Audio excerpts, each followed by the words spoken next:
মজা? বিদ্যুতের বিল বাড়ছে, সাধারণ মানুষের পকেট খালি হচ্ছে। সাধারণ মানুষ জানেন যে সিএসসি কে আগলে রাখে মাননীয় মুখ্যমন্ত্রী মমতা বন্দ্যোপাধ্যায়। মমতা বন্দ্যোপাধ্যায়কে দেখেন সিএসসি। সুতরাং সাধারণ মানুষের সব দিক থেকেই মরণ। আর শুধু ক্লাবে কেন বলছেন? পুলিশকে কত টাকা দিলেন? পুলিশ ভোট করালো কেমন?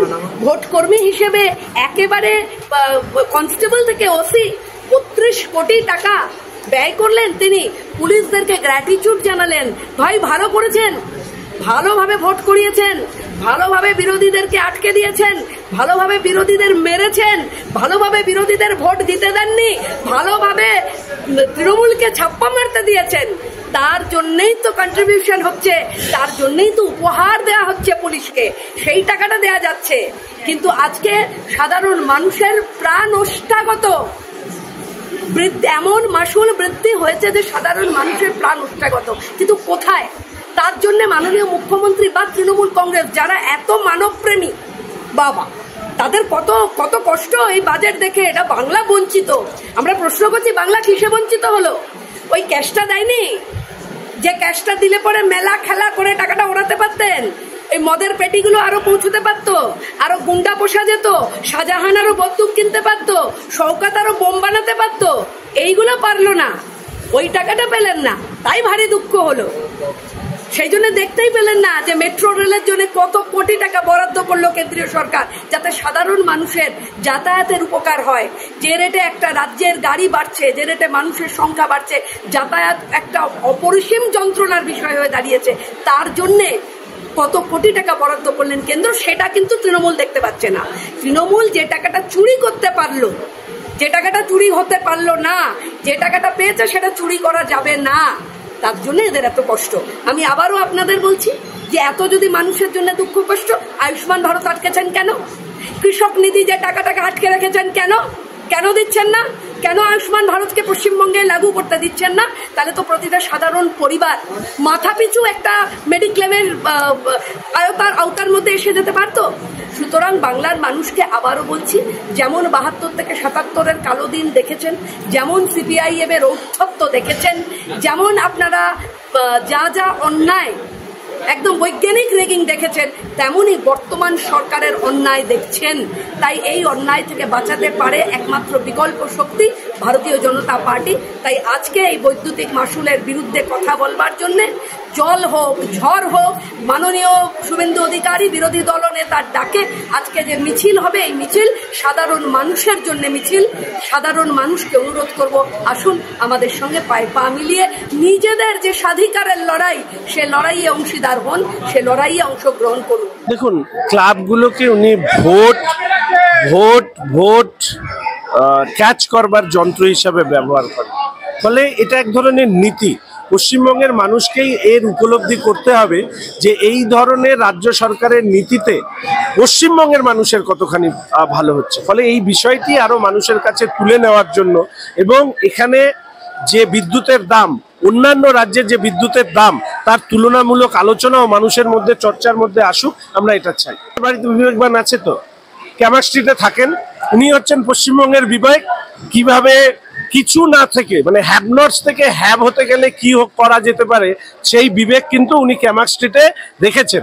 ওটাকে দেখলেই পশ্চিমবঙ্গের মানুষ বুঝবে যে উনি বিত্তবান না বিবেকবান চান। উনি বলেছেন অনুপ্রবেশের কারণে এই অংশের হিন্দুদের প্রাণ সংশয় হচ্ছে, বেঁচে থাকা সংশয় হচ্ছে। এই বিষয় নিয়ে আলোচনা হয়। ওনার শরণার্থী হচ্ছে রোহিঙ্গারা, সেই রোহিঙ্গাদের ব্যাপারে উনি চিন্তিত। ফলে ওনার কাছে শরণার্থী রোহিঙ্গারা, আমাদের যে ব্যাখ্যা শরণার্থী সম্পর্কে তার সাথে ওর মিল নেই। আর আমাদের সংবিধান অনুযায়ী একজন অঙ্গরাজ্যের মুখ্যমন্ত্রী এই ব্যাপারে কোনো কথা বলতে পারেন না। আপনারা কি জানেন যে যেদিন পুজোর খয়রাতির জন্য 60 লাখ টাকা, আর এদিকে এই টাকাটা উঠবে কোথা থেকে? এতগুলো পুজোকে উনি 85,000 টাকা করে দেবেন, সে তো গেল। তারপরে এতগুলো পুজোর খয়রাতি ইলেকট্রিক বিলের, তো সেগুলো তো সাধারণ মানুষ থেকেই তুলবে। আজকে আমি একজন সাধারণ মানুষ, যার 1,000-1,500 টাকা বিল আসে, আমার এ মাসে 5,010 টাকা বিল এসছে, আমি জানি না কি করে দেব। তো আজকে তাপসদার আজকে বিল এসেছে 20,000 টাকার উপরে। তো এই তো পরিস্থিতি, মানুষের বাড়িতে কি চলতে পারে? খুব বেশি গরম পড়লে একটা এসি, তাও বেশি লোকে চালায় না, কিছুক্ষণ চালিয়ে বন্ধ করে দেয়। আর ফ্যান লাইট, যেই বিলটা ম্যাক্সিমাম আমি বলছি গরমকালে 2,500 থেকে 3,000 আসার কথা, সেটা যদি 5,000 থেকে 20,000 বিল আসে, তাহলে মানুষের থেকে টাকা তুলছে, আবার মানুষকেই কিন্তু মানে নানানভাবে তিনি হেকেল করছেন। তো এই হচ্ছেন মমতা বন্দ্যোপাধ্যায়। ও যে আজকে বিরোধী দলনেতা বললেন চোর লগ্নে জন্ম, এটাই ঠিক কথা। সজল ঘোষের পুজোর ব্যাপারে ডিকটেট করে দেখুক, বাপকা বেটা যদি হয় কমিশনার বিনীত গোয়েল যদি বাপকা বেটা হয়, সজল ঘোষের পুজোর আগে ডিকটেট করে দেখুক। বিনীত গোয়েল একাই কেন নাম করছেন? আবার বললাম তো, যদি বাপকা বেটা হয় সজল ঘোষের পুজোর থিমটা ডিকটেট করে দেখুক। আমি আবার বলছি, ও যদি বাপকা বেটা হয় আর এই গোটা যে চিত্রনাট্যটা যিনি রচনা করেছেন, তিনি যদি তার যদি হিম্মত থাকে, সজল ঘোষের পুজোটা ডিকটেট করে দেখান যে কলকাতা পুলিশের বললেন যে বিনীত রাজীব ভালো করে দেখো তোমরা। মুখ্যমন্ত্রী কবিতার ভাষায় বলেছিলেন মা কোথায় ঘেউ ঘেউ, তার মানে সেটাও সত্যি। প্রথমেই বলবো, উনি সিএসসির প্রতারণাটাকে রাজনৈতিক ব্যানারে নিয়ে চলে এলো। আর এই যে পুজোয় বলছেন না, এবারে 80,000 টাকা দিচ্ছি, পরে ওটা 1 লাখ করে দেবো, এগুলো সব পলিটিক্সের মধ্যে। কেন বলছি, ওনার প্রক্সি আর রিগিংই তো ভরসা। প্রক্সি রিগিং না হলে তো উনি জিততে পারবেন না, এটা উনি ভালো করে জানেন। তো ক্লাবগুলোকে হাতে রাখার জন্য, যাতে আগামী দিনে প্রক্সি এবং রিগিংয়ের রাস্তাটা আরও ফলপ্রসূ, আরও ভালোভাবে হয়, সেই জায়গার জন্য ফিগারটা বাড়িয়ে দিল। আর 75% পুজো কমিটিকে ছাড় দিতে বলেছে। প্রথম কথা হচ্ছে, যে জনগণের ভোটে নির্বাচিত হয়ে আপনি চেয়ারটাতে বসেছেন, মুখ্যমন্ত্রীর চেয়ারে, সেই জনগণ আর সাফারার, সেই জনগণের জন্য আপনার ভাবার একমাত্র এক বিন্দু অবকাশ নেই। আপনি বলে আমি জানি না, ডাইরেক্ট উড়িয়ে দিলেন। আমি একজন অফিসের স্টাফ রেখেছি, সেই অফিসের স্টাফ আমার পারমিশন ছাড়া কোনো কাজ করতে কি পারে? আমি যখন অর্ডার করব সে তবেই কাজ করবে। তারা মুখ্যমন্ত্রী কি জানেন না উনি এই ইলেকট্রিক তারিফ যে সিএসসি সঞ্জীব গোয়েনকে যে বাড়িয়ে দিয়েছে? মানুষকে বোকা বানানোর একটা জায়গা আছে, আর কত বোকা বানাবে? বোকা বানানোর দিন শেষ। সে পরিশেষে একটাই কথা বলতে হয়, তুমি কি প্রতিভাবান? সত্যি অবাক খেলা দেখালে, লক্ষ্মীর ভান্ডারে 1000 টাকা দিলে, ইলেকট্রিক বিলে 3 গুণ কেড়ে নিলে। এটা তোমার মাহাত্ম্য, তোমার স্যালুট করতে হবে। তুমি বাংলার মানুষের জন্য চেল্লালে না, পুজো কমিটিগুলোকে 75% ছাড় দিন।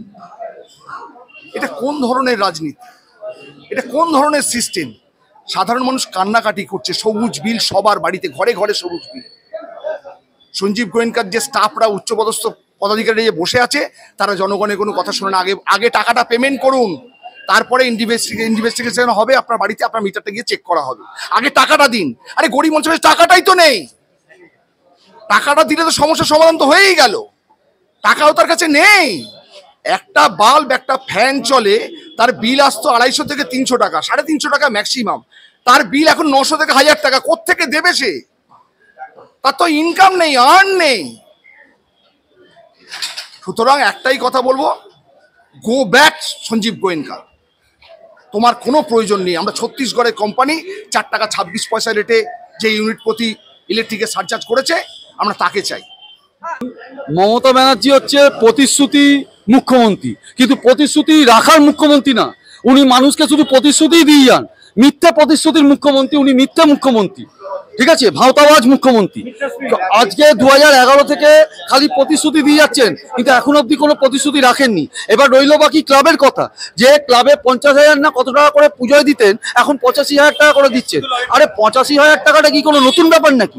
প্রত্যেক মানে সারা বছর এই ক্লাবগুলো তৃণমূলের আওতায় থেকে যেভাবে তোলাবাজি সিন্ডিকেট করে কামায়, তো সেখানে 85,000 টাকার থেকে বেশি ওরা মাসে কামায়, ঠিক আছে? 85,000 থেকে বেশি ওরা রোজগার করে ক্লাবগুলো। এইটা 85,000 দিচ্ছে ক্লাবগুলোকে, এইটা বলার জন্য দেখো ভাই আমি তোমাদের সাথে আছি। আর বিল যদি ডিসকাউন্ট করতে হয়, তো এই যে ছোট, এই যে ভাই এদিকে, এই যে ভাই যার 8,150 টাকা বিল এসছে, এইটা ডিসকাউন্ট করুক। একটা ক্লাবের বিল ডিসকাউন্ট করে কোনো লাভ হবে না। আর ক্লাবের বিল এমনি ডিসকাউন্ট নিয়ে বিল আসে। একটা ক্লাবে সিএসসির বিলটা বা ওয়েস্ট বেঙ্গল ইলেকট্রিসিটি বোর্ড এমনি ডিসকাউন্ট করে বিল পাঠায়। তো যদি ডিসকাউন্ট করতে হয়, একটা সাধারণ মানুষের বিলটা ডিসকাউন্ট করুক, তাহলে আমি বলবো যে হ্যাঁ উনি মানুষের জন্য কাজ করছে। আসলে উনি ভাওতাবাজ মুখ্যমন্ত্রী, উনি কোনো কাজ করেন না, খালি মিথ্যে প্রতিশ্রুতি দেন। ওই যে বললাম না, উনি কম্পার্টমেন্টাল মুখ্যমন্ত্রী। এবার সত্যি কম্পার্টমেন্টাল মুখ্যমন্ত্রী হয়ে আমাদের বিরোধী দলনেতা ওনাকে দেখাবে। দেখুন, মুখ্যমন্ত্রী এখন রাজস্ব আদায় নীতি এবং কর আদায় নীতি পুরোটা ভুলে গিয়ে এখন তোলাবাজি নীতিতে বিশ্বাসী হয়েছে। যে কারণে আমরা দেখতে পেয়েছি মানুষের খাবার থেকে এখন ইলেকট্রিক বিল সব জায়গায় তোলাবাজি চলছে। এই ধরুন ইলেকট্রিক বিল যেটা আপনারা আজকে বলছেন, এখানে কিন্তু ইউনিট প্রতি বিদ্যুৎ বিল বাড়িয়ে তারা দুর্নীতিটা দেখায়নি। তারা কিভাবে দেখিয়েছে, সরাসরি বিদ্যুৎ মন্ত্রক যে টাকাটা নিজেদের ঘরে তোলে, অর্থাৎ গভর্নমেন্ট চার্জেস কিংবা এনার্জি চার্জেস যেটার কথা বলছেন, সেটা প্রায় আগের বিলগুলো মিলিয়ে দেখুন প্রায় 1.5 থেকে 2 গুণ বেড়েছে। এর জন্য পুরোপুরি দায়ী রাজ্য সরকার। এর জন্য রাজ্য সরকারের উত্তর দেওয়া উচিত। আর সে সম্বন্ধে যদি মাননীয় মুখ্যমন্ত্রী অবগত না থাকেন, তাহলে ওনার উচিত ঠিক যেমন বাদবাকি লোকেদের উনি সাসপেন্ড করেছেন, সেই রকমই এই বিদ্যুৎ মন্ত্রীকে ইমিডিয়েট সাসপেন্ড করা উচিত। দেখুন, আমি আপনাকে একটা কথা বলি, এই যে ধারাবাহিক ভাবে যে আজকে আলু বলুন, পটল বলুন, পেঁয়াজ বলুন, লঙ্কা বলুন, এই যে দামগুলো বাড়ছে, আমার প্রথম কথা হচ্ছে মুখ্যমন্ত্রী জানা উচিত যে জিনিসগুলোর দাম বাড়ছে সেগুলো প্রত্যেকটা আজকে বাংলায় উৎপাদন হয়, এবং কেন এই দাম বাড়ছে তার পুরোপুরি যথার্থ কারণ হচ্ছে ফোড়েরাজ। এই ফোড়েরাজের বিরুদ্ধে 2011 সালে মুখ্যমন্ত্রীকে আইন আনবার কথা বলা হয়েছিল, এবং যেটা মুখ্যমন্ত্রী বিধানসভায় বলা হয়েছিল যে মুখ্যমন্ত্রী যাতে এই আইন নিয়ে আসে। কিন্তু 2011 থেকে আজকে 2024 সাল, অর্থাৎ 13 বছর অতিক্রম করে গেছে, কিন্তু আমরা দেখতে পেলাম সম্মানীয় বিমানবাবু বিধানসভার কক্ষে দাঁড়িয়ে আছে। বিধানসভার কক্ষে দাঁড়িয়ে তিনি এখনো এই ফোড়েরাজের বিরুদ্ধে আইনে লিস্টিং করতে পারলেন না। এর জন্য ব্যর্থতা হচ্ছে মাননীয় মুখ্যমন্ত্রীর, এর জন্য ব্যর্থতা হচ্ছে তৃণমূল কংগ্রেসের।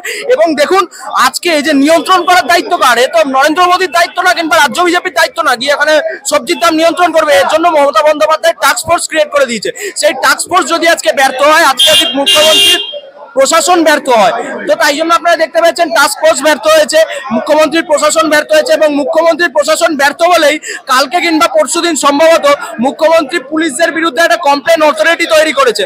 অর্থাৎ মুখ্যমন্ত্রী খুব পরিষ্কার করে দিচ্ছেন, মুখ্যমন্ত্রীর টাস্ক ফোর্স ব্যর্থ, মুখ্যমন্ত্রীর প্রশাসন ব্যর্থ, মুখ্যমন্ত্রী নিজে ব্যর্থ। উদ্দেশ্য পরিষ্কার, ভোট ব্যাংক বাড়ানো, পরিষ্কার উদ্দেশ্য, আরো কিছু লোককে টেনে নেওয়া যারা 26-এর ভোটার, এছাড়া আর কোনো উদ্দেশ্য নয়। যদি ভারত সরকার ঠিক করবে, তাহলে আপনি আশ্রয় দেবার কে? একটা দেশের যদি কেউ শরণার্থী হয়, সে তো সেই দেশের কাছে শরণার্থী হবার অ্যাপ্লাই করবেন, আপনার কাছে করবেন। আপনি কেন বলবেন এ কথা যে আমার কাছে দরজা খটখটাবে? কেন খটখটাবে আপনার দরজা? একটা দেশ থেকে আরেকটা দেশে যদি মানুষ আসে, সে যদি শরণার্থী হয়, এসে আপনার কাছে আশ্রয় নেন, সে দেশের কাছে আশ্রয় নেবে, দেশের স্বরাষ্ট্র দপ্তরের কাছে অ্যাপ্লাই করবে, আপনার কাছে নয়। আপনি এটা বলবেন কারণ এই পথ ধরে আপনি আবার আপনার ভোটার বাড়াবেন।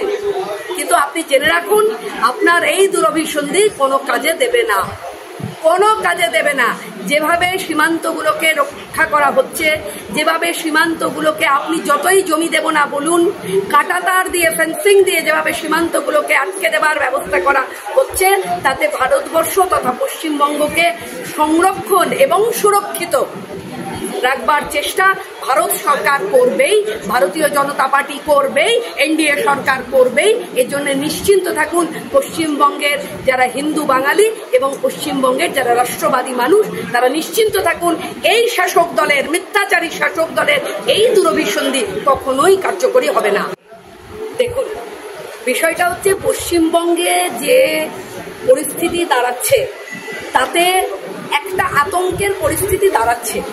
একটা হিন্দু শূন্য করে দেবার একটা চেষ্টা একদম বর্তমান শাসক দল করছেন, এবং আমরা দেখতে পাচ্ছি যে উত্তর 24 পরগনা, দক্ষিণ 24 পরগনায় যেভাবে রোহিঙ্গা ইনফিল্ট্রেশন হচ্ছে, সেইটা একটা আতঙ্কের পরিবেশ তৈরি করছে বটে। কিন্তু আমরা এভাবে রাজ্য ভাগ, আমরা অখণ্ড ভারতের স্বপ্ন দেখি, তাই যে দল অখণ্ড ভারতের স্বপ্ন দেখে, সেই দল কখনো এইভাবে ওই ভেঙে চুরে আলাদা করে রাজ্য গঠনের কথা কখনোই ভাববে না, কখনোই এ কথা চিন্তাও করবে না। কিন্তু এই যে জনবিন্যাস যেভাবে বাড়ছে, সেটাকে আটকাবার জন্যে সমস্ত রকম ব্যবস্থা আমার মনে হয় যে স্বরাষ্ট্র দপ্তর বলুন, কেন্দ্রীয় সমস্ত দপ্তর যারা এই বিষয়ে কাজ করছেন, তাদের মাথায় রয়েছে। পশ্চিমবঙ্গে আগামী 2025 গোটা পৃথিবীর সামাজিক সংগঠন, সর্ববৃহৎ সামাজিক সংগঠনের শতবর্ষে আমরা হলফ করে বলতে পারি যে পশ্চিমবঙ্গে যে হিন্দু মানুষটি, যিনি আটকে ছিলেন এই বাংলাকে পাকিস্তানের সঙ্গে যাতে মিলে যেতে না পারে, যিনি বাঙালি হিন্দুর স্বাধিকারের লড়াই লড়েছিলেন, যিনি বাঙালি হিন্দুকে দ্বিজাতি তত্ত্বে ভাগ হয়ে যাওয়া, ভ্রূণের মধ্যে যে ক্ষত, সেই ক্ষত নিয়ে চলা বাঙালিকে যিনি মাথা উঁচু করে বাঁচার রাস্তা দেখিয়েছিলেন, তিনি ডক্টর শ্যামাপ্রসাদ মুখোপাধ্যায়, যাকে ট্রিবিউট দেওয়ার জন্যে এই 2026-এ ভারতীয় জনতা পার্টি এবং সমস্ত হিন্দু সংগঠনগুলি একাত্ম একটি শক্তি প্রয়োগ করবে বই কি।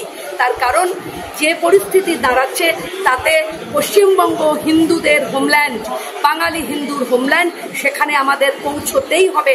কারণ সবার নিজের নিজের দেশ আছে, রাষ্ট্র আছে, একমাত্র হিন্দুদের জন্যেই তাদের হোমল্যান্ডটা রক্ষা করবার কথা বললেই তখন তারা সাম্প্রদায়িক, তখন তাদের জন্য নানা রকম কথা। কিন্তু যারা তথ্য প্রযুক্তি বিভাগে 221 কোটি টাকা এবং 5,500 কোটি টাকা ব্যয় করতে পারেন মুসলিম সম্প্রদায় এবং সংখ্যালঘু সম্প্রদায় এবং মাদ্রাসার জন্যে, তারা কিন্তু কাজের মধ্যে দিয়ে বারবার প্রমাণ করেন কারা তাদের জন্যে, তারা কাদের জন্যে। কিন্তু যখনই এটা আমরা বলবো, যখনই আমরা চাইব পশ্চিমবঙ্গে হিন্দুদের, বাঙালি হিন্দুদের রক্ষার জন্য জায়গা তৈরি করতে, ব্যবস্থা করতে, লড়াই করতে, তখনই আমাদেরকে সাম্প্রদায়িক ডেকে দেওয়া হবে। পশ্চিমবঙ্গের বাঙালি হিন্দুদের কাছে হাত জোড় করে অনুরোধ, আসুন আপনারা সবাই সংঘবদ্ধ লড়াইয়ের মধ্যে দিয়ে এই পশ্চিমবঙ্গকে রক্ষা করা, এই পশ্চিমবঙ্গকে রোহিঙ্গা মুক্ত করা, দুর্নীতি মুক্ত করা, সন্ত্রাস মুক্ত করার যে লড়াই, সেই লড়াইয়ে সবাই মিলে সংঘবদ্ধ হন। হিন্দুদের তো অবশ্যই আজকে সংকটে, কারণ আজকে যে 4টে উপনির্বাচন হলো, সেখানে যে পরিস্থিতি আমরা দেখেছি। আজকে সুমন চট্টোপাধ্যায়ের একটা বক্তব্য আমি শুনছিলাম, তিনি তো একটা নিরপেক্ষ মানুষ, তিনি তো আমাদের বিজেপি লিডার নন। তিনি বলেছেন কিভাবে এক একটা এরিয়ায় গিয়ে হিন্দুদেরকে ভয় দেখানো হয়েছে যাতে তারা ভোট না দেয়।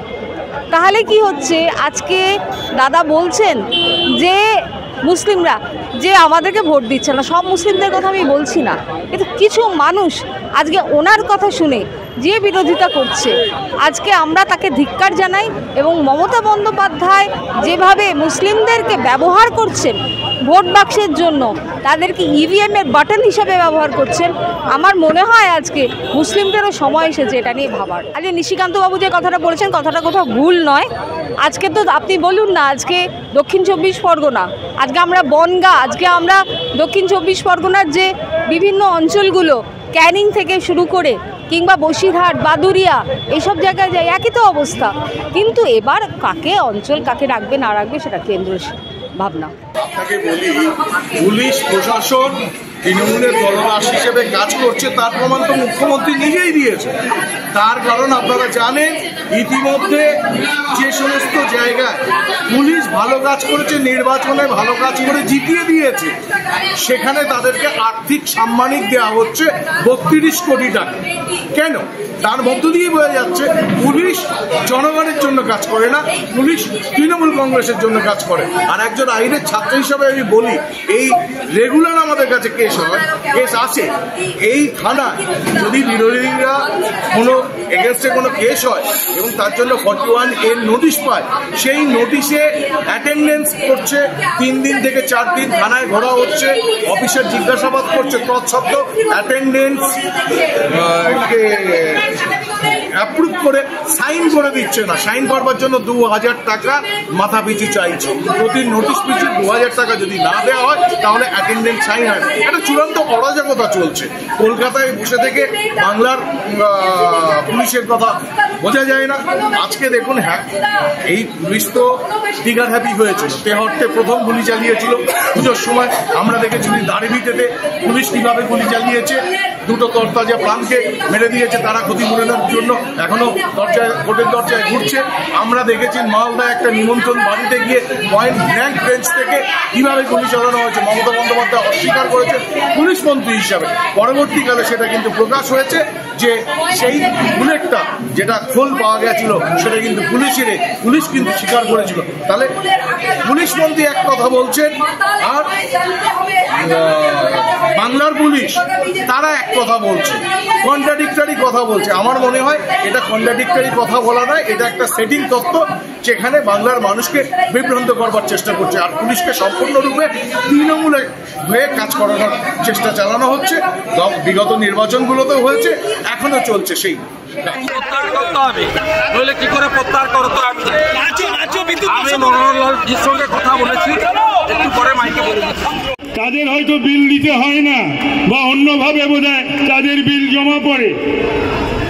তৃণমূলীদের বোধহয় বিল টিল দিতে হয় না, মাফ করে দেয় বোধহয় সঞ্জীব গোয়েঙ্কা।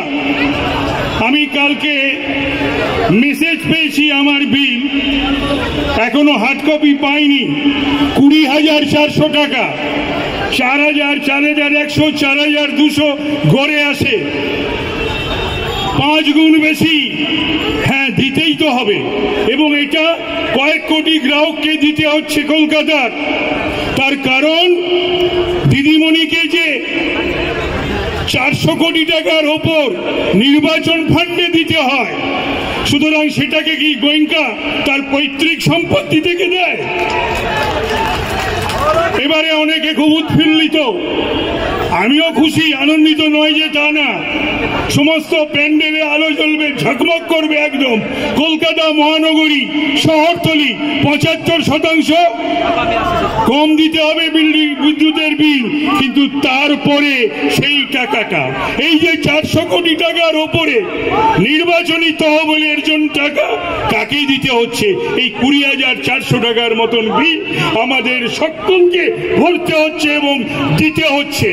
এই 75% যে বিল দিতে হবে না, পুজো 4টে দিন আলোকমালায় উদ্ভাসিত থাকবে, কিন্তু তারপরে যারা বিল দিতে পারবে না তারা প্রস্তর যুগে ফিরে যাবে, তারা অন্ধকারে ডুবে থাকবে, পড়াশোনা করতে পারবে না, কারণ এত টাকার বিল তো দেওয়া যাবে না। এরপরে বিল কাটতে যাবে, এমন একটা সময় আসবে যে মানুষ বিল দেবে না। আপনি যদি মনে করে থাকেন যে মমতা ব্যানার্জিকে সন্তুষ্ট করে, অভিষেক ব্যানার্জিকে সন্তুষ্ট করে, তৃণমূল সরকারকে সন্তুষ্ট করে আপনি পার পেয়ে যাবেন, তাহলে মূর্খের স্বর্গে বাস করছেন।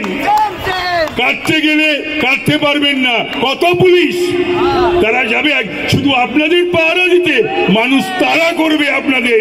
সুতরাং এখান থেকে সরে আসুন। এই বিল আমি তো ঠিক করেছি, এই বিল নেব না। আমি সোমবারই প্রতিবাদ পত্র পাঠাবো। কোনো অবস্থাতেই আমরা সাধারণ ঘরে আমাদের যে কটা আলো পাখা চলে বা এসিও চলে, তাতে 20,400 টাকা বিল আসার কথা না। এই আমাদের বক্তব্য, আমাদের কথা যদি এই আধিকারিক বা সঞ্জীব গোয়েঙ্কার কর্ণকুহরে প্রবিষ্ট হয়, আমি আশা করব যে তারা এটার থেকে দূরে সরে আসবে। এই কথা বলে, তা না হলে আগামী দিনে আরো বৃহত্তম আন্দোলনে আমরা যাব। তখন কিন্তু পুলিশ সরকার এই সিএসসি যারা একচেটিয়া ব্যবসা করছে, অন্যান্য মহানগরীতে আপনার অপশন আছে, আপনি অন্য কারুর কাছে যেতে পারেন।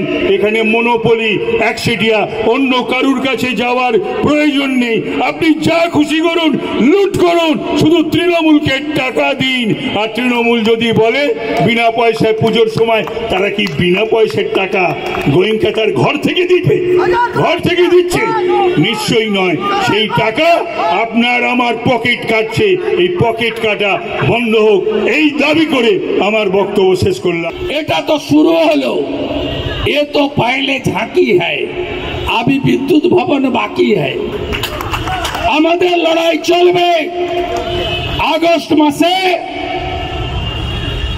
সিএসসি এলাকায় ভারতীয় জনতা পার্টির ওয়ার্ড প্রেসিডেন্ট বা শক্তি কেন্দ্র প্রমুখদের উদ্যোগে স্বাক্ষর সংগ্রহ অভিযান করুন।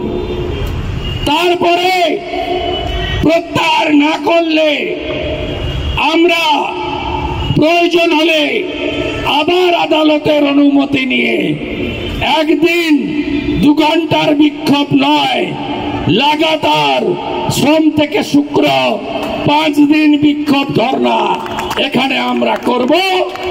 আমরা সিএসসি কে 15ই আগস্ট পর্যন্ত টাইম দিয়ে গেলাম। তারপরে তো model electric bill act pass হয়ে গেলে বুঝতে পারবেন এই মনোপলি ব্যবসা সিপিএম এই বীজটা পুঁতেছিল। আর এই বীজটাকে বটবৃক্ষে পরিণত করেছে 400 কোটি টাকা নিয়ে তৃণমূল কংগ্রেস। আমাদের লড়াই চলছে, চলবে। বাজারে জানতো 1 কোটিতে কি পাওয়া যায়? Pouch, Mamata pouch. যত পারো খাও। 2 কোটিতে আলু এখন 2 কোটিও নাই, 50 টাকা হয়ে গেছে। তাই পশ্চিমবঙ্গে বাজারগুলোতে আগুন লেগেছে। আর ফিরহাদ হাকিম বলছে দাওয়াতে ইসলাম। আজকে হিন্দু ভোটে আমরা যারা জিতেছি, এমএলএরা গীতা হাতে নিয়ে বিধানসভায় ভিতরে এবং বাইরে বুঝিয়ে দিয়েছি পশ্চিম বাংলার হিন্দুরা জাগছে। মমতা ব্যানার্জি, ফিরহাদ হাকিম হুঁশিয়ার। আছেন তো সাথে লড়াইতে? আছেন সবাই? পথে পথ দেখাবে। 2,33,27,000 ভোট পেয়েছি।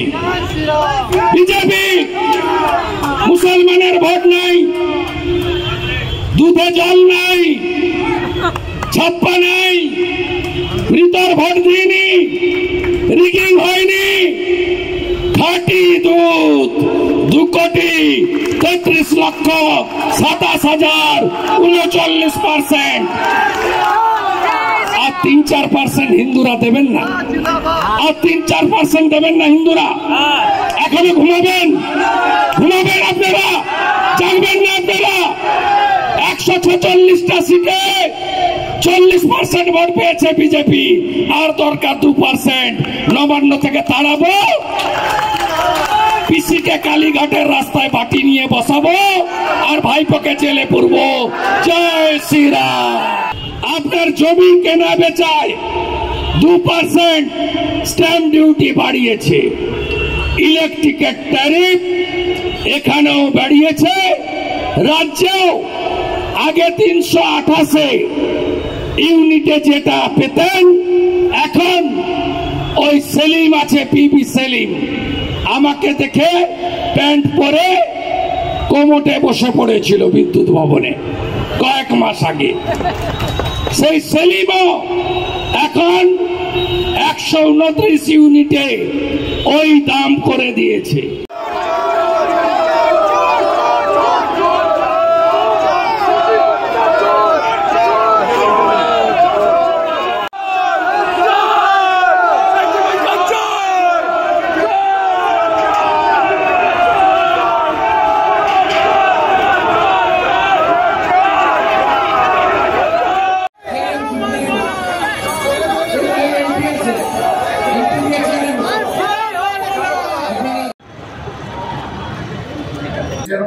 হ্যাঁ, মানে এই রাজ্যে আমরা দেখলাম যে রাজনৈতিক দল ক্ষমতায় আছে, তারা দিনের পর দিন ক্ষমতা বাড়ছে ঠিকই, কিন্তু নিয়ন্ত্রণটা কমে যাচ্ছে।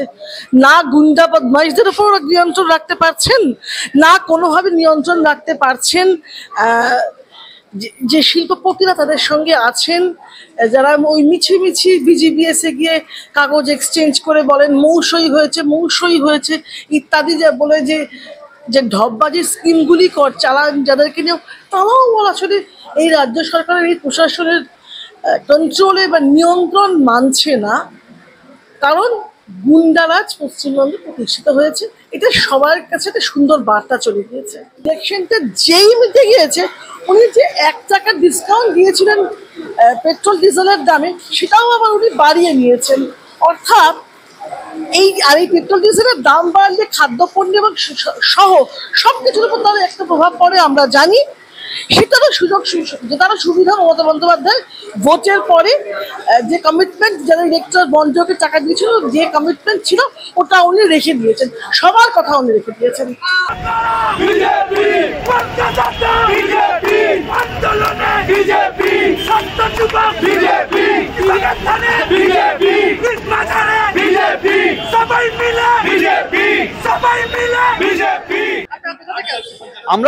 আমরাই কলকাতারই বাসিন্দা।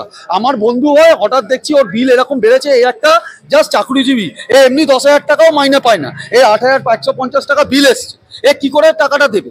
আমরা এর বিরুদ্ধে আজকে সোচ্চার হব। मैडम कर चुके हैं कंप्लेन, तो मैडम वहाँ की बोले कि आपको भरना ही पड़ेगा, इसमें कुछ किया नहीं जा सकता। ये हम आज सुबह फ़ोन किए थे, ये देख सकते हैं आप, 1 महीने का बिल है। ये आपका है 19/6 से 18/7 तक का बिल है। ये 1 महीने का बिल अगर 8,150 आएगा तो बाकी काम हम कैसे करेंगे। এই মাসে এবারে পুজোতে দেবে। মমতা ব্যানার্জি নিজেই বলছে যে ইলেকট্রিক সাপ্লাই যে এত টাকা স্ল্যাবে বাড়িয়েছে, রাজ্য তো জানে না। কিরম হাঁকাবাজি কথাবার্তা, মানে একটা গটাপ কেস চলছে সিএসসির সঙ্গে। তা এই যদি জানে না, এই কথাটা বলাটা পুরোপুরি অন্যায়। সিএসসি আজকে অভিযান করব, বিরোধিতা করব, মানুষের স্বার্থে করব, সেখানেও পুলিশ আমাদেরকে অবস্ট্রাকশন করবে। হাইকোর্টের পারমিশন নিয়ে আজকে আমরা বেরোতে হচ্ছে কি না, সাধারণ মানুষের স্বার্থে আমরা রাস্তায় নামতে চাই। ইলেকট্রিক বিলে কেন এত ইউনিট প্রতি চার্জ বাড়িয়ে দেওয়া হয়েছে? এটা তো ভালো কাজ, এটা তো সবাই সাফারার। পুলিশ কি সাফারার নয়?